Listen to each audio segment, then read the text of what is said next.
Assalamualaikum warahmatullahi wabarakatuh. Pertama-tama, marilah kita panjatkan puji dan syukur kepada Tuhan Yang Maha Esa, karenanya kita bisa beraktivitas dengan sehat walafiat. Tak lupa kami mengucapkan berterima kasih kepada Bu Rupadi selaku pengampu mata kuliah biologi dan kami dari kelompok 1 biologi akan mempresentasikan proyek tugas biologi yang berjudul Krisis Ekologi Akibat Konservasi 20 Juta Hektar Hutan untuk Food Estate serta Ancaman bagi Keanekaragaman Hayati dan Ketahanan Pangan. Adapun anggota kelompok kami yaitu ada Rajasa dengan NPM 67, ada saya sendiri Rangga dengan NPM 83, ada Yasmin dengan NPM 92, ada Farel dengan NPM 104, ada Sansan dengan NPM 114, dan terakhir ada Cynthia dengan NPM 123. Penjelasan selanjutnya akan dijelaskan oleh teman saya. Baik, di sini saya akan menjelaskan latar belakang masalah food estate, yaitu program strategis pangan di mana pemerintah berupaya membuka dan mengonversi hingga 20 juta hektar kawasan hutan untuk dijadikan lahan pertanian dalam skala besar. Ini menimbulkan kekhawatiran terhadap keberlanjutan lingkungan, terutama karena sebagian besar lahan yang akan dikonversi berada di kawasan hutan lindung dan hutan gambut tropis yang memiliki keanekaragaman hayati. Food estate ini berpotensi mengorbankan hutan lindung dan gambut tropis, menyebabkan deforestasi, hilangnya habitat dan krisis iklim, serta mengancam masyarakat adat dan prinsip keberlanjutan biosfer. Boleh di next. Nah, di sini ada rumusan masalah dari food estate tersebut. Yang pertama, dampak ekologis yang timbul seperti deforestasi, degradasi habitat, hilangnya keanekaragaman hayati, serta peningkatan emisi karbon akibat konversi hutan dalam skala besar, risiko jangka panjang, ketidaksesuaian dengan prinsip biosfer, dan solusi berbasis iptek dan keadilan ekologis. Adapun tujuannya dilakukan presentasi ini yaitu untuk menganalisis yang pertama untuk menganalisis dampak food estate, yang kedua mengkaji konflik pangan dengan lingkungan, dan yang ketiga menawarkan solusi keadilan ekologis berbasis teknologi. Yang selanjutnya akan dijelaskan oleh teman. Baik, yang selanjutnya ada rantai dampak ekologis. Yang pertama ada deforestasi. Deforestasi ini kebijakan konservasi. Jadi kebijakan konservasi hingga 20 juta hektar hutan untuk proyek food estate di Indonesia ini memicu deforestasi yang tinggi. Jadi deforestasi ini bukan hanya menghilangkan tutupan vegetasi, tetapi juga merusak struktur ekosistem yang sudah terbentuk ribuan tahun. Yang selanjutnya ada fragmentasi habitat. Jadi ketika hutan dibuka secara masif habitat alami bagi flora dan fauna jadi terpecah-pecah. Spesies yang sebelumnya sudah hidup di satu ekosistem jadi terisolasi di kantong kecil yang tidak saling terhubung. Fermentasi ini sangat berbahaya bagi spesies endemik yang langka karena kehilangan akses untuk sumber pangan dan ruang hidup yang memadai. Selanjutnya ada kehilangan biodiversitas akibat fragmentasi dan hilangnya habitat. Banyak spesies tumbuhan dan hewan yang menghadapi ancaman kepunahan. Dampaknya fungsi ekosistem seperti penyerbukan, pengendalian hama alami, dan siklus nutrisi jadi terganggu. Selanjutnya ada menurunnya daya serap karbon. Hutan, terutama hutan gambut, berperan penting sebagai penyerap karbon alami. Jika hutan dikonversi menjadi lahan pertanian, kemampuan ekosistem untuk menyerap dan menyimpan karbon menurun drastis. Hal ini menyebabkan karbon yang sebelumnya tersimpan di biomasa jadi terlepas ke atmosfer. Selanjutnya ada emisi yang meningkat. Konversi lahan hutan menjadi pertanian dalam skala besar ini berkontribusi pada peningkatan emisi gas rumah kaca, baik dari pembukaan lahan atau penggunaan pupuk dan pestisida alami. Yang selanjutnya ada krisis iklim. Peningkatan emisi gas rumah kaca ini memperparah krisis iklim karena perubahannya ini juga berdampak pada naiknya suhu, perubahan pola curah hujan, dan meningkatnya cuaca ekstrim. Kondisi ini memperburuk risiko bencana alam. Lalu ada ancaman pangan. Jadi ternyata kebijakan yang bertujuan untuk peningkatan ketahanan pangan ini justru berpotensi menjadi bumerang. Krisis iklim dan kerusakan ekosistem akibat deforestasi dapat menurunkan aktivitas pertanian, juga mengganggu siklus air dan memicu serangan hama-hama penyakit baru.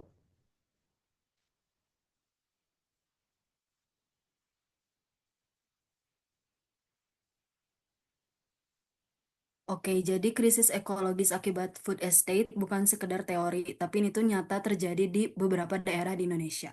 Yang pertama itu ada di Papua, yaitu di Merauke. Proyek food estate menyebabkan degradasi hutan adat milik masyarakat Marin.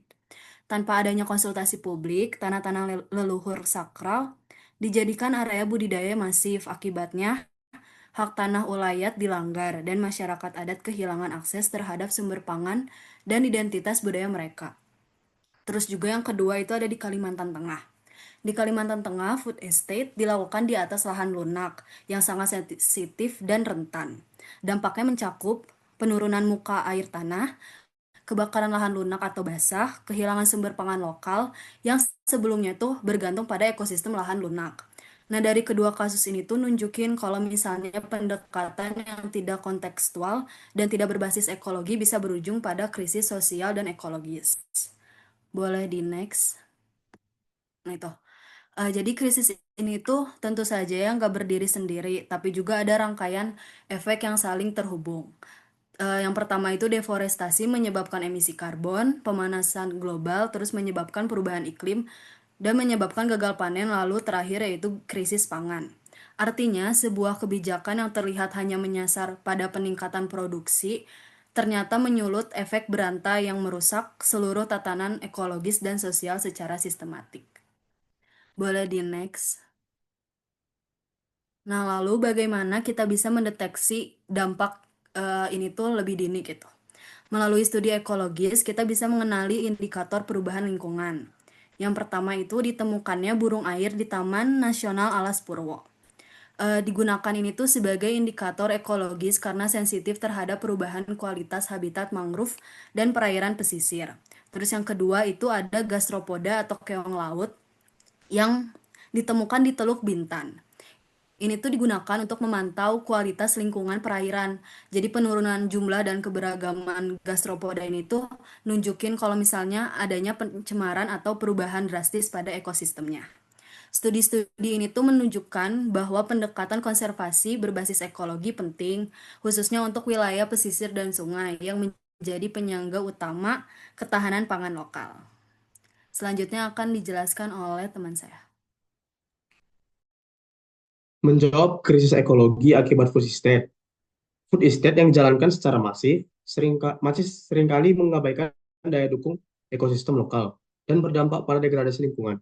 Oleh karena itu, solusi yang ditawarkan adalah pendekatan berbasis agroekologi dan zonasi ekologis presisi. Agroekologi yaitu memadukan prinsip ekologi dengan praktik pertanian lokal, sehingga tidak merusak ekosistem. Zonasi ekologis presisi yaitu menggunakan data spasial untuk menentukan lahan mana yang sesuai untuk jenis tanaman tertentu, agar tidak salah guna lahan dan menjaga keberlanjutan ekologis. Lanjut. Pangan berkelanjutan tanpa merusak alam. Agroekologi terpadu adalah sistem yang mengedepankan keberlanjutan produksi pangan dengan menjaga keseimbangan ekosistem. Prinsipnya yaitu, satu, menggunakan pengetahuan lokal, yang kedua, mengurangi ketergantungan pada input sintetis seperti pupuk dan pestisida kimia. Yang ketiga, memperkuat peran petani kecil. Manfaatnya yaitu yang pertama, peningkatan hasil panen sebanyak 20-30% tanpa pupuk kimia, yang artinya lebih ramah lingkungan dan hemat biaya. Yang kedua, resiliensi tinggi terhadap hama dan perubahan iklim, sehingga cocok untuk menghadapi ketidakpastian cuaca ekstrim. Yang ketiga, perlindungan keanekaragaman hayati, baik tanaman, hewan, maupun mikroorganisme tanah.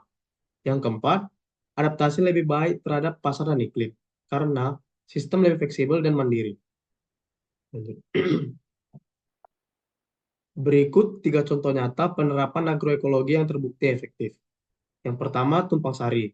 Menanam 2 atau lebih jenis tanaman dalam satu lahan untuk memaksimalkan hasil dan mencegah erosi tanah. Contohnya, padi dengan kacang-kacangan atau jagung dengan labu. Yang kedua, rotasi tanaman. Sistem tanam bergilir untuk menjaga kesuburan tanah dan menghindari penumpukan hama atau spesies tertentu.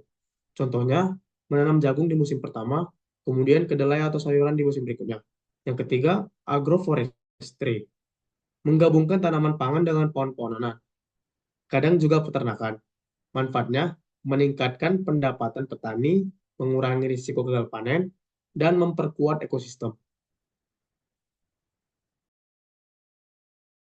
Selanjutnya akan dijelaskan oleh teman saya. Oke, nah selanjutnya mungkin ada solusi kedua gitu.